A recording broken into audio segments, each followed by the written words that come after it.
Maloti azobuda mujere apiwa bail ye $100 musure mekunge Passion Java azodecide kudropa macharges asi musikana hazi kudzidza nekuti abva kanda chimwe zvakare chepakati chinototyisa chero kuti ndichitaure imikani zvinhu zvacho.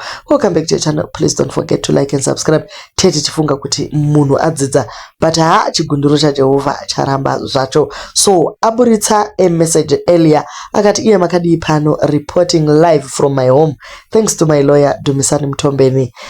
What family we are up inangoni kutaura mavara kunyanya mukati mebhurukwa aiwa anondityisa zvachose. Avati kuningirikini kwamaijavha wotoona kutoti ko hatidzidzi here zvatanga tiri mukati wani. Iye mukomana adropa macharges but papa sina papa chitofanira kuti musikana yapinde kucourt then unopiwa bail akubva neikoko. Tikati zvimwe munhu adzidza chidzidzo asi DJ Sparks pavazotaura ivo vakati ndakatombomutsiura musikana iye akaramba kutsiurika. Vaburitsa mameseji avakatombomusendera vachiti ivo I'm good Maloti uri kuita sei long time hausi kubatika wangu inini handidi newe ndokutyira. I think Passion Java musiye ndobva musikana abvunza kati is this a threat kuka I know my sister I know Passion Java better kukutyira chingosiyana naye just attack hako vamwe haisi problemu. Maloti ndokubati uyu kunge ari kundithreatena DJ Sparks kuningirikini kwako nekwa Java yeye nekwa DJ ino imi mashoko acho munomaziva.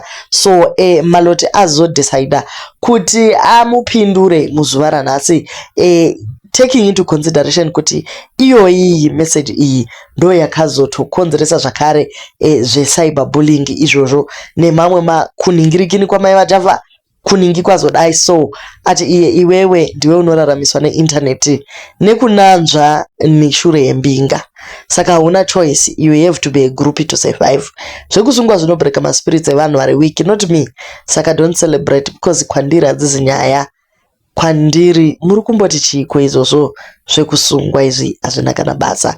So ndo nyaya yacho iri kutaurwa iyoyo naMaloti achiti iye kuna DJ ino izvo zvinoitwa newe unoraramiswa neinternet musikana araramiswa neinternet ka musakange moti she's a business lady ane mapfuta like her line ye maglow up aanawo uko ari kuimba nangende zvichifamba zvakanaka. So she does not need the internet but anyway this is where you market your brand.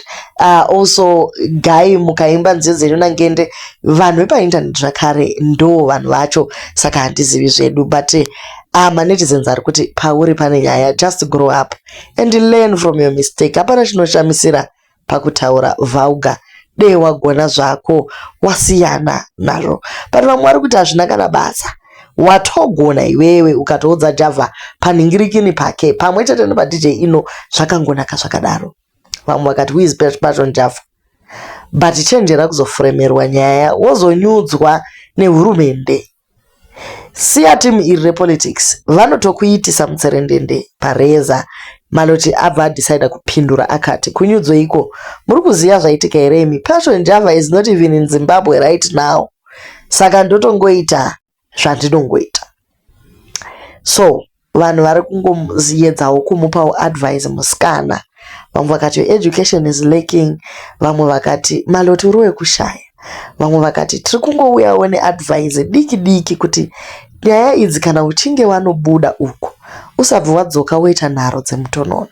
But anyway the unstoppable queen is back. Kuri kutonzi violence yatotanga paboo malongende haasi kumira and still the lady speaks.